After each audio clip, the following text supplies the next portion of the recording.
africanos, né? A gente viu algumas sucessões de civilizações ali, de povos da Mesopotâmia, e depois viu Egito e Núbia também, se eu não estou enganado, onde a gente viu algumas semelhanças entre essas sociedades, né, gente? Vimos principalmente a questão de serem sociedades estamentais, sociedades hierarquizadas, com a religião tendo um papel muito importante na unificação desses povos, na coesão social.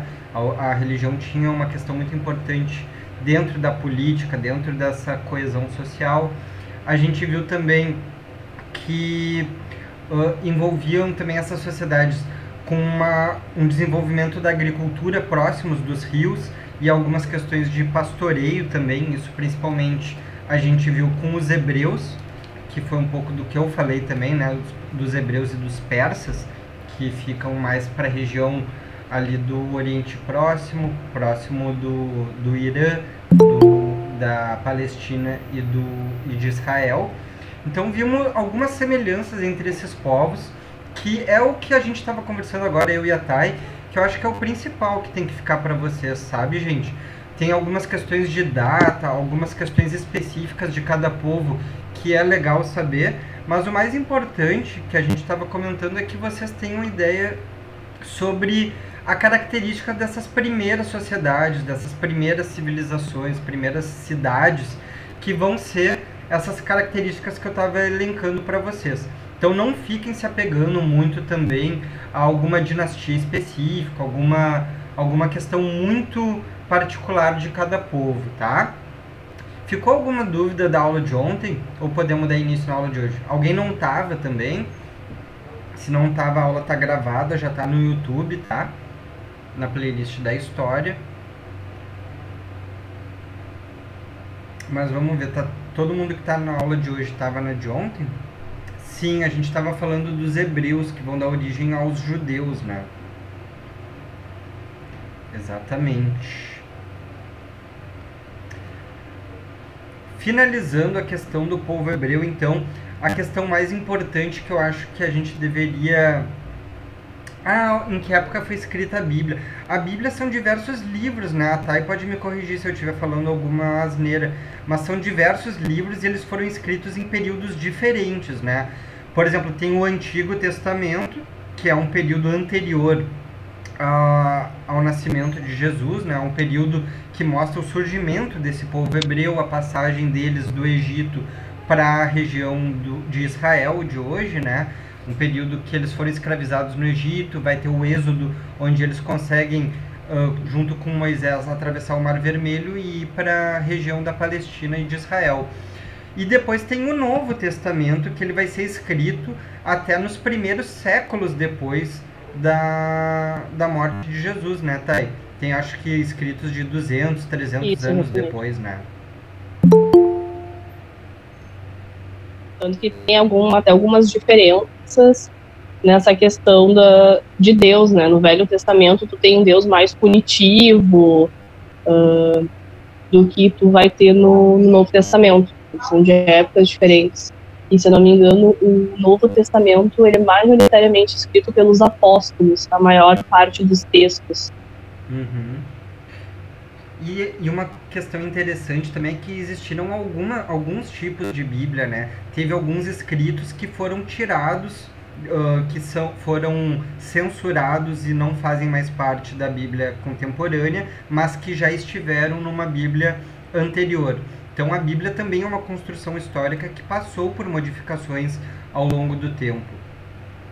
O Antigo também foi escrito por pessoas que não necessariamente viveram, mas que acompanharam essa tradição do povo hebreu. Então são contos do surgimento desse povo e também dessa trajetória que começa 2000 anos antes de Cristo e que vai ter continuidade até os dias de hoje, né? Mas que o Antigo Testamento são contos a partir dessa trajetória do povo hebreu, eles contam o surgimento do mundo a partir da visão deles, como eles pensam que surgiu o mundo, até a tradição conta como eles foram escravizados em um certo momento depois conseguiram se libertar do povo do Egito e também da Babilônia, né? Tá sendo gravado sim, Eduarda. A aula de ontem foi gravada e tá no YouTube já, e a aula de hoje, no máximo amanhã a gente coloca ela, tá? Eu não coloquei os slides ainda no Drive, mas a gente já coloca também eles para vocês, no máximo no fim de semana. Não se preocupem. Tá, beleza? Outra questão importante do povo hebreu, né, da característica que vai ser um grande divisor de águas, vai ser a questão do monoteísmo, né, gente? Enquanto a gente está falando desses povos, a gente falou, a maior parte desses povos, todos esses povos, eles tinham tradições politeístas, cultuavam diversos deuses, enquanto que os hebreus, eles vão acabar cultuando, vão acabar louvando um Deus apenas, que era Javé, que é Jeová. E isso vai ser vai consolidar então uma das 3 religiões monoteístas dessa tradição de monoteísmo, né? A gente vai ver na Idade Média surgiu o Islã, que propaga também um monoteísmo, e também o cristianismo, que surge e que vai se dividir dos hebreus, dos judeus, e que vai colocar Jesus Cristo como então um Messias, né? Isso que vai diferir os cristãos dos judeus. Essas vão ser as 3 tradições monoteístas que vão surgir basicamente na mesma região ali do Oriente Próximo, do Oriente Médio, tá? Hoje, na aula de hoje, a gente vai ver mais 3 povos, basicamente, tá, gente? E que vão ser caracterizados mais pro lado do leste do mapa. A gente vai ver os fenícios e também vamos ver 2 outros povos e as religiões deles vão ser vão ser colocadas hoje, que despertam interesse, que vai ser a Índia e a China também, tá? Paula, a diferença dos cristãos e dos judeus é porque os judeus, apesar de reconhecerem Jesus como um profeta, eles não reconhecem Jesus como Messias, enquanto que os cristãos reconhecem Jesus como o Filho de Deus, um Messias. Os judeus, eles vão acreditar no Velho Testamento, mas eles não vão acreditar no Novo Testamento. Posso estar falando alguma bobagem, não sei, tá? E me corrija, porque religião é complexo, né? Mas eu imagino que seja eu acredito que é principalmente isso, assim. Tá? Então vamos para o povo fenício, tá, gente? Então os fenícios, eles vão se estabelecer na região que hoje a gente conhece como o Líbano e o leste do mar Mediterrâneo, ali próximo também da Síria e de Israel, da Palestina também. Eles vão ser os maiores comerciantes e navegadores da antiguidade. Essa talvez seja a grande característica do povo fenício, tá, gente? Comércio e navegação. Eles vão criar rotas comerciais que se estendem por todo o Mediterrâneo, além de expedições que supostamente chegaram à costa oeste da África e também ao que hoje a gente chama de Inglaterra, ali na Grã-Bretanha, né? Essas ilhas do oeste da Europa. Muito importante a gente falar dessas rotas comerciais, porque isso está ligado a esses povos da antiguidade, tá, gente? Então eles vão ser organizados em várias cidades-estados, e também vão estabelecer colônias e postos comerciais no Mediterrâneo. Notem que o Mediterrâneo, ele é o grande centro comercial dessa época, tá, gente? A gente vai ver o Mediterrâneo perder força comercial só, basicamente, com as grandes navegações e a descoberta o domínio das navegações do Oceano Atlântico, lá em 1400, 1500. Até lá, o Mediterrâneo vai ser um grande centro comercial e o mar vai fazer, o mar e os portos do Mediterrâneo vão ser o centro desses comércios com esses diferentes povos, tá? A gente vai ver então, por exemplo, Malta, que é hoje um país ali da Europa, Cádiz e Cartagena, que são regiões ali onde hoje a gente conhece como Espanha, e Cartago, que é no norte da África, que era uma civilização muito importante e que vai ter diversos embates com Roma numa próxima aula, na aula de Antiga Ocidental. Quando a gente estiver falando de Roma, a gente vai ver que existiram algumas guerras entre Cartago e Roma, tá? Vai ser uma sociedade baseada em castas, então, como outras sociedades que a gente viu também na Antiguidade Oriental, vai existir uma aristocracia, sacerdotes, comerciantes, homens livres e escravizados, tá? Lembrando sempre que esses escravizados são diferentes dos escravizados do mundo moderno e contemporâneo que a gente vai ver no futuro. São escravos por dívidas e escravos por guerras, tá, gente? Eles não tinham um vínculo com etnia, não tinham um vínculo com um povo específico, tá? Isso é bem importante vocês frisarem dessas aulas de Antiga. Então, vão ser politeístas também, como a gente já comentou, acreditavam e cultuavam vários deuses, e tinham um regime teocrático. Então, em cada cidade e estado onde um governante tinha auxílio de um conselho formado por uma oligarquia comercial, os principais comerciantes. Isso vai ter o nome de talassocracia. Isso pode cair em alguma questão específica, tá? É um nomezinho ali que a gente tem que saber que funciona. Então, a talassocracia é, então, um poder vinculado a essa oligarquia comercial e principalmente com esse comércio dos mares, do comércio marítimo do Mediterrâneo, tá? Eles vão ter também a criação de um alfabeto como meio de comunicação, como alguns outros povos da antiguidade. Beleza? A gente vai ver aqui um mapa da região para vocês terem uma ideia. Aqui, então, notem como haviam essas rotas comerciais e como eram importantes para o desenvolvimento dessas primeiras civilizações, tá? A gente nota ali o surgimento também em Creta, na Grécia, e os fenícios ficam aqui onde a gente está vendo esse verde aqui, ó, as cidades de Biblos, Sidon e Tiro também, tá? No leste do mar Mediterrâneo. Beleza? Tranquilo até aqui? Vamos falar então de Índia e China. Para terminar esse conteúdo de Antigo Oriental, vamos passar então para o lado do extremo leste, o extremo oriente, para falar um pouco então sobre a Índia. Eu confesso que não acho muito fácil a gente comentar sobre Índia antiga, porque são povos que a gente estuda menos na história, até pela questão do orientalismo, como eu comentei com vocês. A gente não tem, por exemplo, uma cadeira obrigatória de Extremo Oriente na nossa faculdade de História. A gente tem cadeiras optativas, de vez em quando são dadas a respeito do Extremo Oriente. Então, mesmo nós, assim, que estudamos na universidade, temos uma certa dificuldade sobre esse assunto, tá?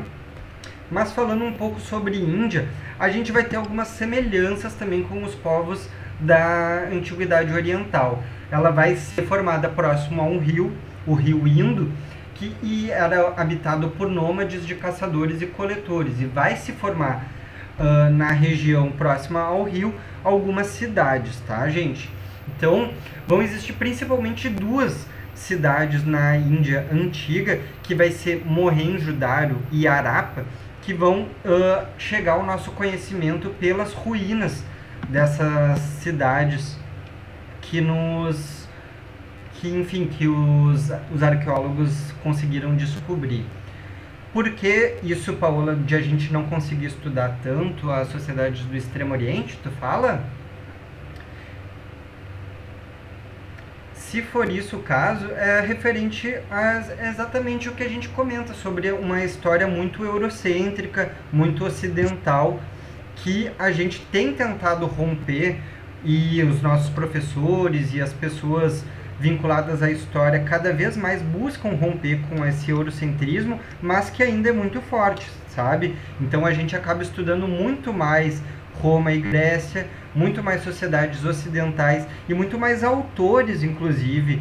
Então a gente vai estudar teorias da história, a gente vai estudar um francês, a gente vai estudar um autor inglês, a gente vai estudar poucos indianos, poucos escritos indianos, poucos escritos chineses. Tem a questão das traduções também, né? Que poucas traduções chegam pra gente, mas é basicamente por isso, sabe? Porque existiram ao longo da história menos interesse em outros povos e geralmente colocando esses povos como exóticos, colocando esses povos como selvagens e os europeus sempre como civilizados. Isso foi um grande problema para a gente conseguir estudar outras civilizações que são ricas em cultura, em tecnologia, tanto quanto outros povos, sabe? Mas foi muito parte por preconceito mesmo. Então, falando um pouco dessas duas cidades da Índia antiga, vai ser a Mohenjo-Daro e Harappa, vai ser uma civilização do Vale do Rio Indo que deixa de existir por volta do ano 1500 a.C. ainda, tá? E não se sabe ao certo os motivos que fizeram desaparecer, mas é provável que tenha ocorrido invasão de povos vizinhos. Então, aqui numa imagem, a gente encontra a ruína, as ruínas de Mohenjo-Daro, que se supõe ter sido habitada por até 80 mil pessoas.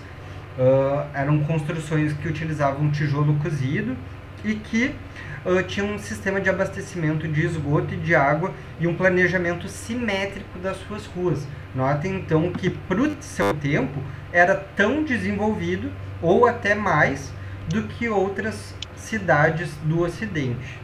1500 a.C. elas deixam de existir e já tinha um sistema de abastecimento de água e esgoto, sabe?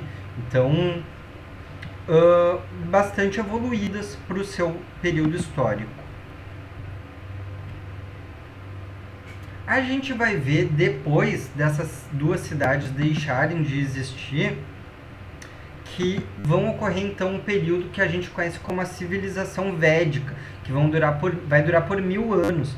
E vai ocorrer então que o território passa a ser ocupado por povos indo-europeus, povos que estavam reunidos e que vinham de uma região onde a gente conhece como o oeste da Europa, como parte da Europa Oriental ali, do Oriente Próximo e também da Ásia. Uma região onde, por exemplo, a Pérsia, que depois vai dominar a Índia, a Pérsia, por exemplo, vai ter uma grande influência nessa conquista e nesse desenvolvimento dessas sociedades.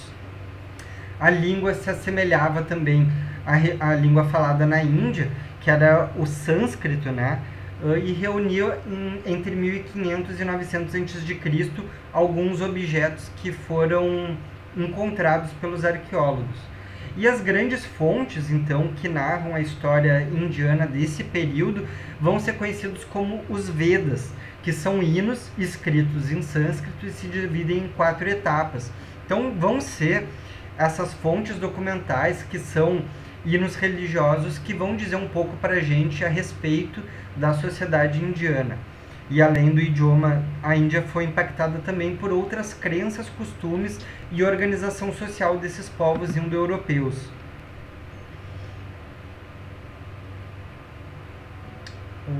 Interessante. Qual é a terra natal? Eu não sei se tu lembra, Marcelo, que teve uma vez aula de... Não lembro se foi de arqueologia ou de pré-história com a Diana, que ela mostrou uma sociedade que as construções eram só com pedras encaixadas. É exatamente isso, não tem nenhuma ligação entre as pedras. Era só o encaixe, a matemática perfeita do encaixe, e não eram construções pequenas. Sim. Era muito bonito, realmente muito bonito. Os incas aqui na América, por exemplo, eram pedras encaixadas mesmo.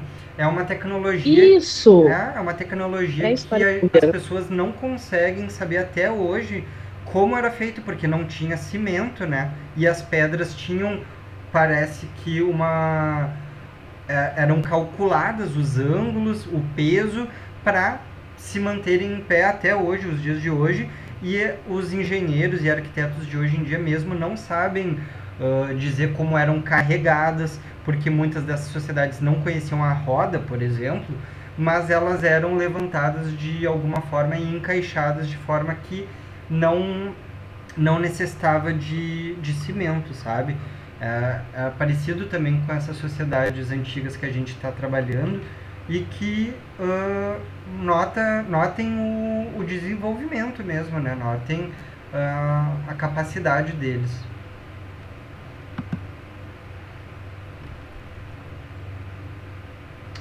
Uma outra fonte, então, além desses Vedas, vão ser encontradas no que a gente conhece como Brahmanas Upanishads, ou somente Upanishads, que vão relatar o momento, então, que a civilização indiana conquista a planície do rio Indo Gangética, o rio Ganges também, que é muito famoso até os dias de hoje, né? Um rio sagrado para os hindus.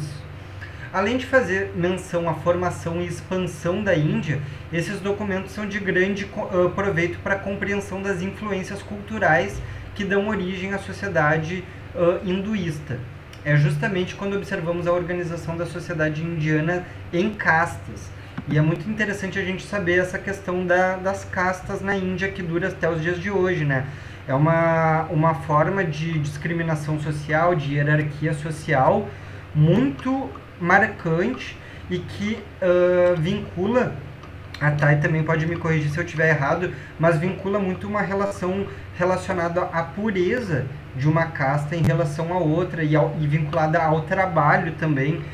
Então, algumas castas superiores não mexem em trabalhos manuais relacionados à mão, enquanto outras castas inferiores são muito estigmatizadas e vinculadas com uma questão de impureza.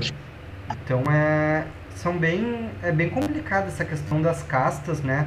A gente tem que buscar compreender também as influências religiosas que vão dar origem às religiões da Índia, que são muito importantes para esse povo, né?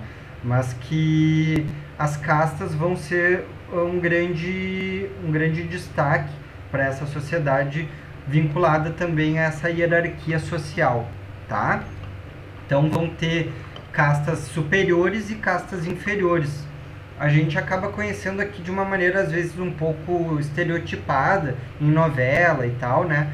Mas é exatamente assim também a questão de uma casta superior estar com relação de poder em relação às castas inferiores, tá? Casta é como é chamada essa divisão da sociedade. Exato. Por exemplo, se eu nasci na casta dos Brahmas, todos os meus descendentes também serão dessa casta, dessa posição social. Exato, exatamente. Acho que posição social acaba se tornando um termo muito bom para a gente falar de casta. Gente, e falar então do budismo, vão existir duas religiões principais que surgem na Índia e que vão ser duas das 5 maiores. Caminho das Índias sempre presente, né? E duas das religiões mais conhecidas e cultuadas no mundo hoje é o budismo e o hinduísmo, tá? Principalmente porque essa região é muito povoada, né, gente? Então, o budismo vai ser, acho que, a 5ª maior religião e o hinduísmo, se eu não me engano, a 4ª ou 3ª, porque são bilhões de pessoas. A Índia tem 1 bilhão e 200 milhões de pessoas hoje em dia. Para vocês terem ideia, o Brasil tem 212 milhões. Então, eles têm 1 bilhão de pessoas a mais que nós, sabe? É muita gente. É muita gente. Mas muita gente. Falar do budismo e do hinduísmo é uma coisa que eu quero que fique claro, é que a gente não precisa procurar uma origem inicial dessas religiões, porque elas são também confluências de tradições culturais que vêm se desenvolvendo nessa sociedade ao longo dos milhares de anos que elas se desenvolveram, tá? Então, ao invés da gente buscar uma origem, acho que a gente tem que buscar alguns pontos em comum, mas elas têm diferenças entre elas têm seguidores que acabam seguindo uma parte e acabam essas religiões se dividindo, né? Então alguns seguidores seguem certas partes da religião, outros seguem outras, e porque elas são realmente complexas e seguidas por muita gente, então acaba se gerando divisões entre elas, tá? Mas o budismo, então, ele vai surgir a partir do século IV a.C. e vai ser principalmente baseada nos ensinamentos do Siddhartha Gautama, que era um príncipe que existiu na Índia antiga e que vai acabar tendo um papel muito importante por vincular um caminho de libertação e também de práticas vinculadas ao ascetismo, práticas vinculadas a uma não riqueza, a um papel vinculado de uma sociedade que não necessita de riquezas materiais. Tudo isso vão ser práticas do budismo. E o hinduísmo tem características também. Essas religiões do Extremo Oriente, elas têm em comum uma questão vinculada a uma não riqueza material, sabe? Uma prática de ascetismo, como a gente chama, sabe? Então, principalmente o budismo vai vincular a 3 joias, ou 3 práticas, que vai ser o Dharma, os ensinamentos do universo, o Sangha, que vai ser a comunidade budista, e o Buda, que vai ser o seu mestre, tá, gente? Não quero me alongar muito aqui no budismo, mas é uma questão importante. E também temos o hinduísmo, tá? O hinduísmo talvez seja mais conhecida até pelo caminho das Índias, pelo yoga, né? O yoga é uma prática dos hindus, que os budistas também acabam usando. O yoga é muito presente no Ocidente nos dias de hoje também, né? E o hinduísmo, ele vai acreditar também num politeísmo, num culto a diversos deuses, e vai ser então uma religião que surge na Idade Antiga da Índia, e como tal ele vai ser citado frequentemente como a religião mais antiga ou mais antiga viva entre as religiões existentes. Então, temas proeminentes como as crenças entre o Dharma, como a gente comentou, a ética hindu, Sansara, que vai ser o contínuo ciclo de nascimento e morte e renascimento, e também o Karma, que vai ser ação e consequência. Essa questão do Sansara é uma questão importante, porque as religiões antigas, elas têm uma visão diferente do tempo, né? Principalmente essas do Oriente, uma visão do tempo cíclico, que é diferente de nós do Ocidente, principalmente do judaísmo e do cristianismo, que acredita numa vida de início, meio e fim, com o juízo final, com o julgamento final, e que depois vai existir o céu, o inferno, né? Essas questões de um tempo de início, meio e fim é uma questão mais ocidental em relação ao Oriente, que tem uma visão de tempo mais cíclico da história, tá? E vão cultuar diversos deuses, tá, gente? A gente tem a imagem aqui do Brahma, que é um dos deuses hindus, mas tem outros, diversas entidades, e eles vão acreditar muito que os deuses se manifestam a partir de alguns avatares, a partir de alguns deuses que aparecem para a sociedade, como alguns que a gente conhece, mas são diversos deuses mesmo, tá? O panteão hindu, ele tem uma média de mais ou menos 3.000 representações divinas. Exato. Ele é muito grande. Exato, é muita gente. É. Bom, e para falar então o que acaba acontecendo com o fim do período antigo na Índia, a Índia vai acabar sofrendo com a expansão dos persas, que vão, como a gente comentou ontem, ser um dos principais impérios da antiguidade oriental. Tanto o rei Ciro como o rei Dario vão acabar tendo invasões a essa região da Índia antiga, e no século IV, inclusive, os macedônios, a partir do Alexandre o Grande, vão acabar vencendo e tomando parte dessa região, controlar algumas regiões da Índia, como Poros e Taxila, tá? Depois de um tempo, o que vai acontecer é que essa região vai acabar sendo dividida em diversos territórios e no fim eles vão ser dominados pelo Kadranguta Maurya, que vai ser parte do Império Maurya, que vão expulsar os gregos a partir dos macedônios, né, do território indiano, isso por volta de 200 e tanto antes de Cristo. Então depois a Índia vai passar a ser dominada por outros povos e vai acabar sendo dividida em diversos territórios. Ela vai continuar sendo relevante para a história para sempre, sabe? Até os nossos dias de hoje, a Índia vai continuar sendo muito relevante. Ela vai passar por um domínio do colonialismo inglês a partir da expansão inglesa no século XIX. Isso vai acabar ocorrendo diversos problemas, assim, muita miséria da Índia vai ocorrer a partir do domínio estrangeiro, a partir do domínio inglês, isso já para a idade contemporânea. Mas a partir de agora é importante a gente saber que eles foram dominados tanto pelos persas como depois pelos macedônios, tá? Tranquilo até aqui?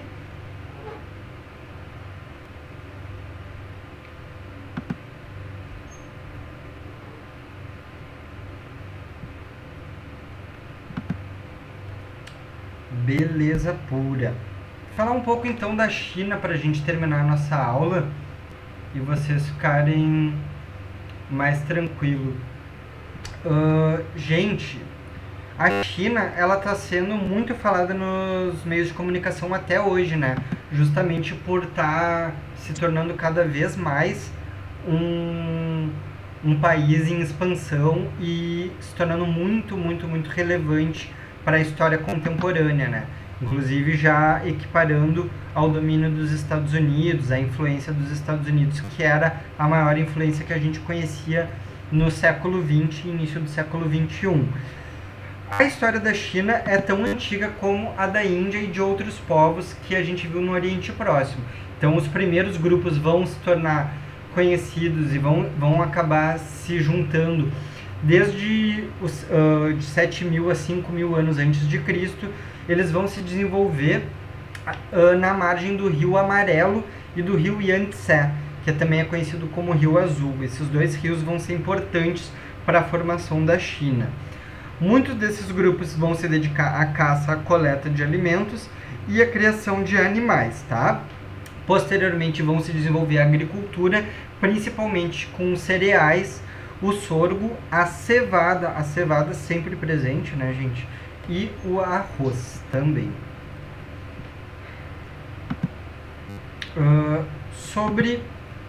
Agora a gente vai ver vão ocorrer algumas dinastias na China, tá?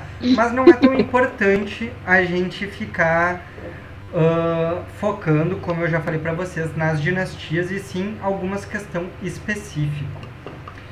Não é sogro, é sorgo.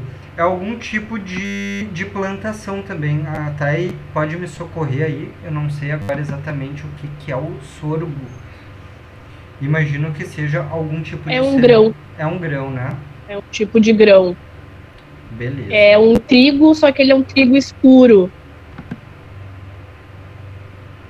Beleza.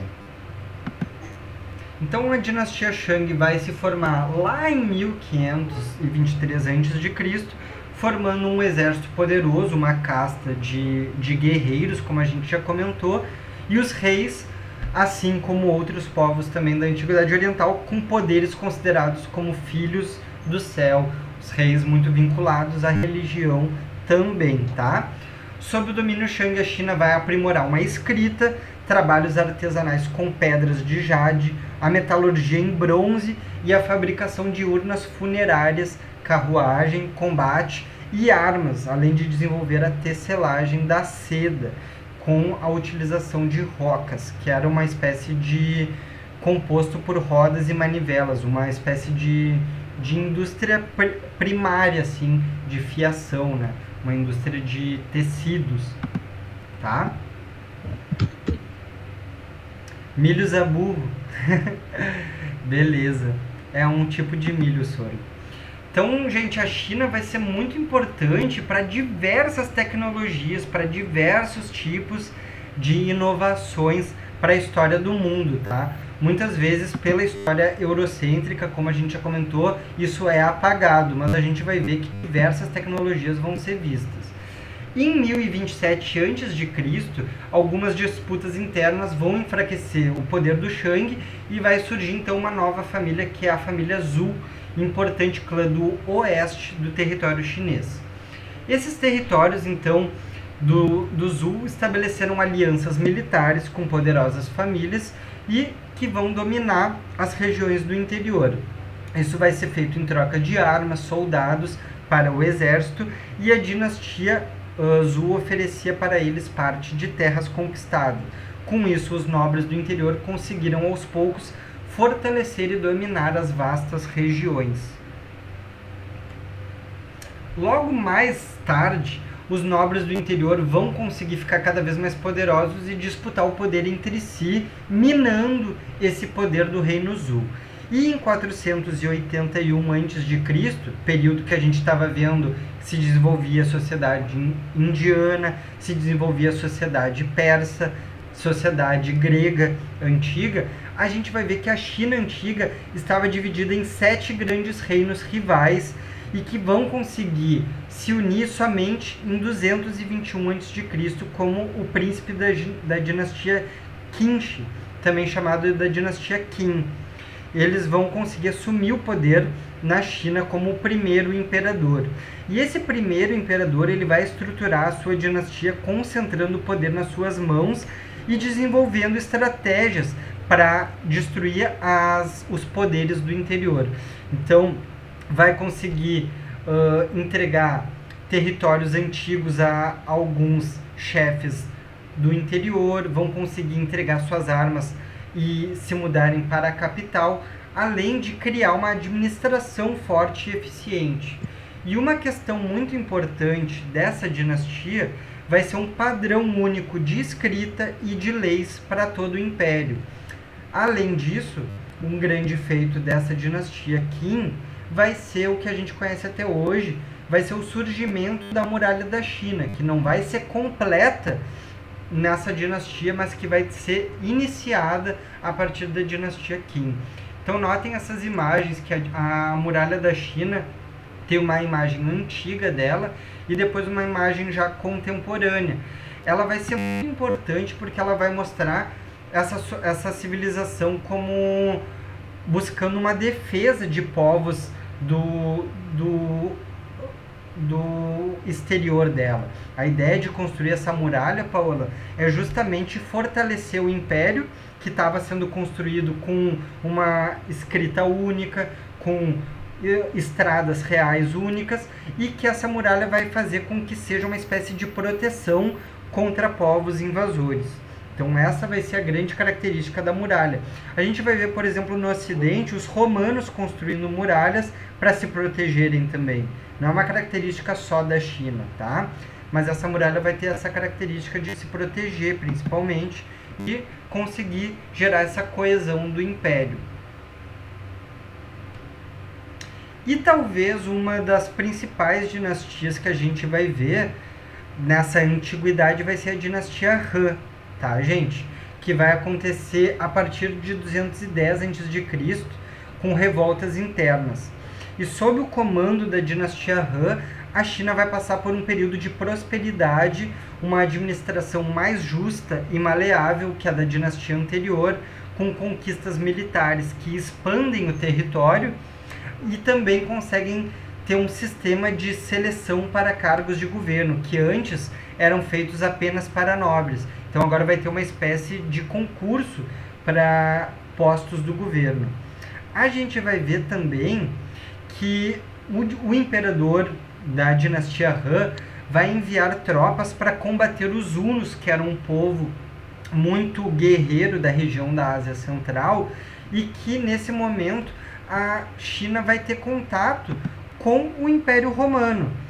Vocês pensando que a China ficava isolada lá na região do Extremo Oriente, mas a China ela vai ter contato até com um império que se desenvolvia plenamente nesse momento, um momento de 100 e picos antes de Cristo, que era Roma.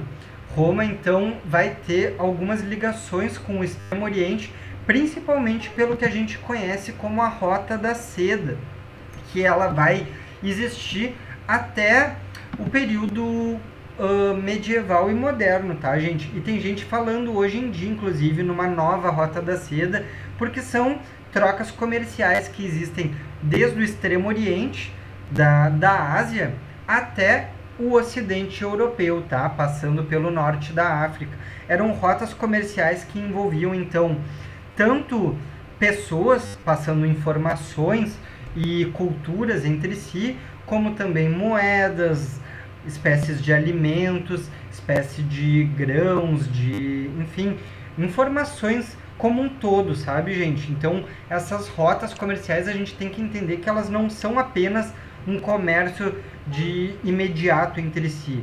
Elas vão envolver muita informação de um império e de outro, informação de uma civilização longe, informações envolvendo, enfim, tecnologias que se passavam adiante, porque a China, como a gente vai ver, ela vai ser caracterizada pelo desenvolvimento da bússola no momento posterior, o desenvolvimento do papel, desenvolvimento da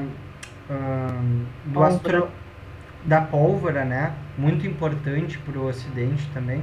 Então vão ser diversos conhecimentos que a China vai ter, inclusive os moinhos, que são uma tecnologia, uma espécie de fábrica anterior. Os moinhos conseguiam moer grãos, conseguiam ter alguma espécie de tecnologia no mundo antigo. É uma tecnologia também do Oriente, tá? Então sempre fiquem de olho para essas civilizações antigas do Oriente. A China também tem a questão de que algumas províncias eram especializadas em determinados produtos. Por exemplo, tu tem a província do Norte especializada na criação dos animais, a província do Leste especializada na criação, na agricultura de cevada e de arroz. Então, essa diversificação dos produtos também era muito importante no momento das trocas comerciais, né? E falando nessa questão, né,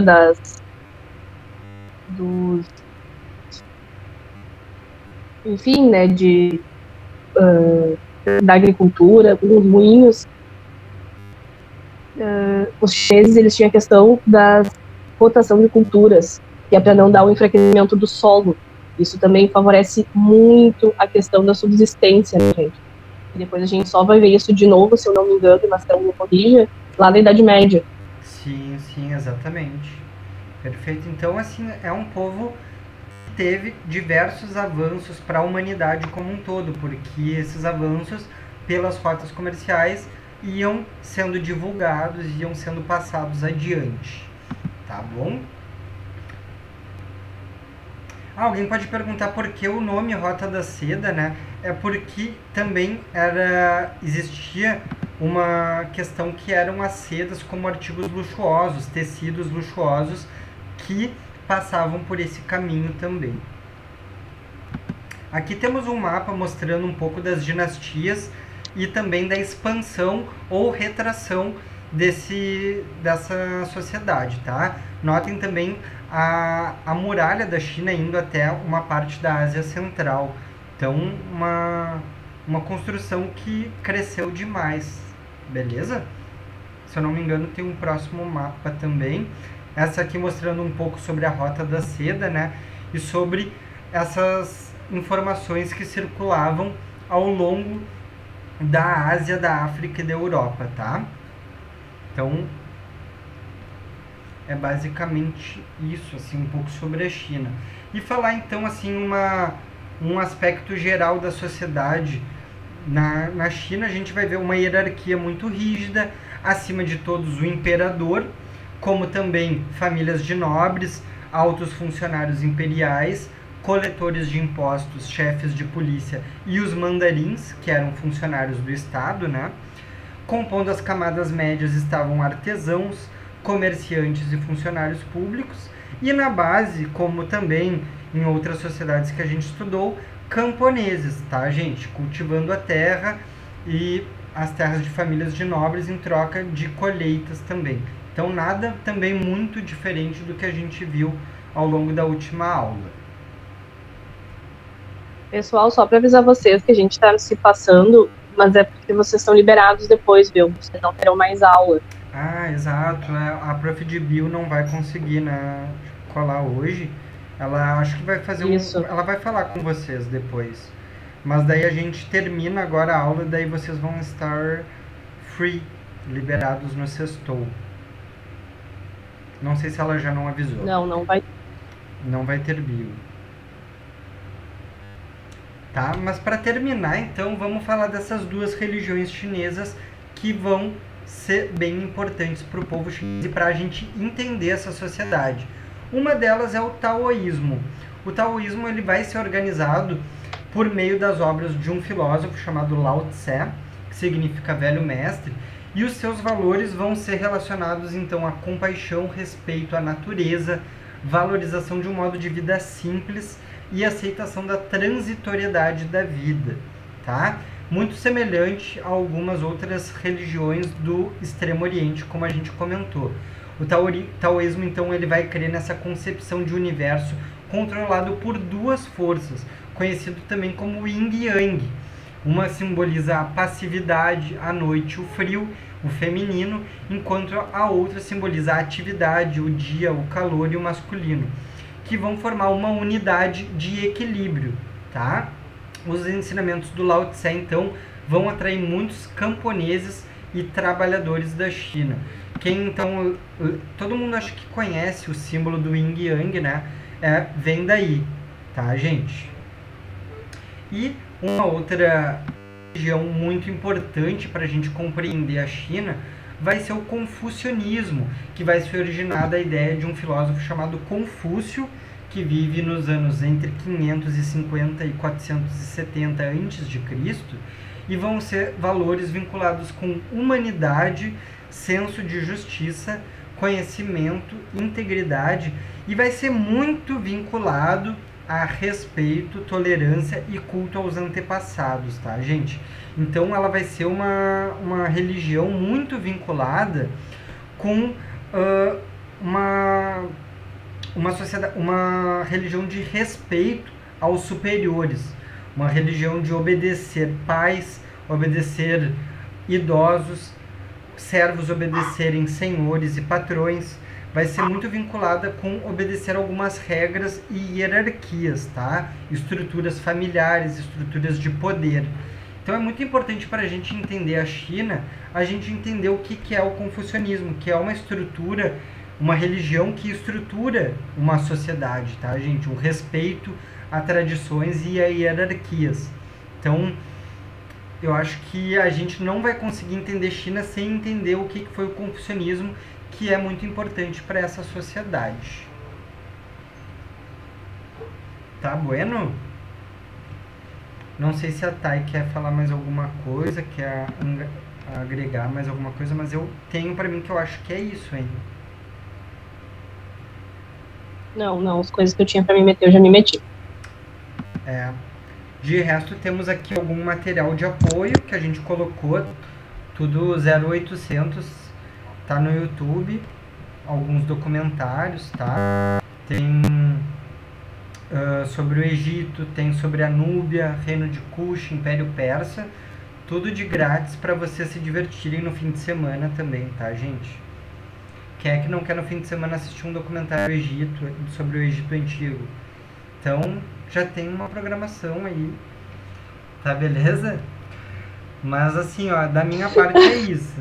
Da minha parte é que vocês entendem, assim, essas sociedades antigas do Oriente, muito mais as semelhanças do que as diferenças entre elas, porque, assim, é óbvio que elas foram se desenvolvendo de maneiras diferentes, mas a gente não quer aqui ficar divagando muito, tanto porque essas informações muitas vezes acabam caindo uma questão que outra num vestibular, no Enem, mas porque elas têm muitas especificidades específicas, assim, muitas particularidades, assim, e a gente precisa notar mais essas semelhanças das sociedades antigas, tá?